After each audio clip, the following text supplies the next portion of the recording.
আসহাবে কাহফের মধ্যে কেউ বলেছে 3 ব্যক্তি, কেউ বলেছে 5 ব্যক্তি, কেউ বলেছে 6 ব্যক্তি, কেউ বলেছে 7 ব্যক্তি আর সাথে একটি কুকুর।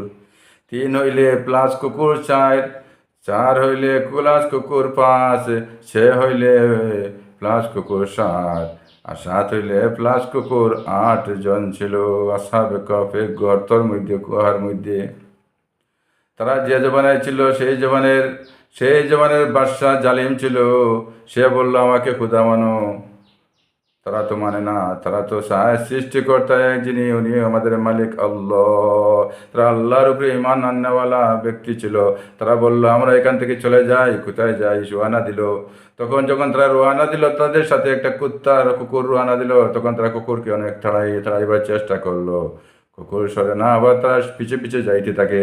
সে আবার কুকুরটি তাড়াইবার চেষ্টা করে। তারপরে কুকুরের জবান আল্লাহ তাআলা খুলে দিয়ে বললেন, তোমরা যে উদ্দেশ্যে যাইতেছো আমিও সেই উদ্দেশ্যে যাইতেছি। আমি যদি কুকুর হইলে কি হইলো, তোমাদের উদ্দেশ্য আমার উদ্দেশ্য এক।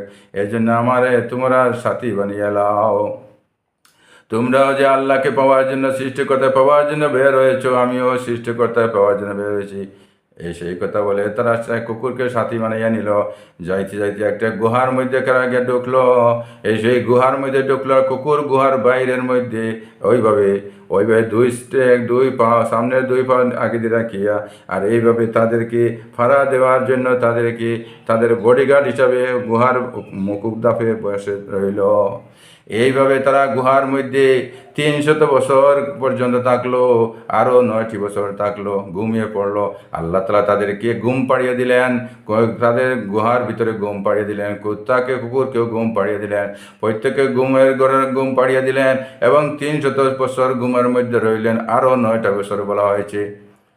এই দুইটা তো বছর রোয়ার পর তখন তাদের যখন ঘুম ভাঙলো, তখন তাদের ক্ষুধা লাগলো। একে অন্যকে বলো আমরা কতদিন রয়েছি? কেউ বলে একদিন, কেউ বলে এর চেয়ে কম, কেউ বলো। পরে বলা হয়েছে না, আমরা আল্লাহ জানে, সৃষ্টিকর্তা জানেন আমরা কতদিন রয়েছি, আমরা বলতে পারবো না। তারপরে তারা বলল তাহলে একটু খাওয়ার লাগে একটু শহরে যাও। তখন তারা বলল শহরে যদি যাই তারা আমাদেরকে ধরে নিবে, কি করব? বলে না, এরপরে যাও। তারপরে শহরে গিয়ে দেখা গেল, তারা শহরের মধ্যে গেল, গিয়ে দোকানে খরচ করাত লাগিয়ে দেখা গেল এটা সোনার রূপার টাকা, এই টাকাগুলা 300 বছর আগের টাকা। তখন তাদেরকে ধরা হলো, তোমরা কোথায় পেয়েছো? এগুলা কোথায় পেয়েছো? তোমরা কারা? বলে আমরা এই দেশের মানুষ, আমরা এইরকম এই বাদশার দিনে ছিলাম। বলে এটা তো 300 বছর আগে গুজরিয়া গেছে।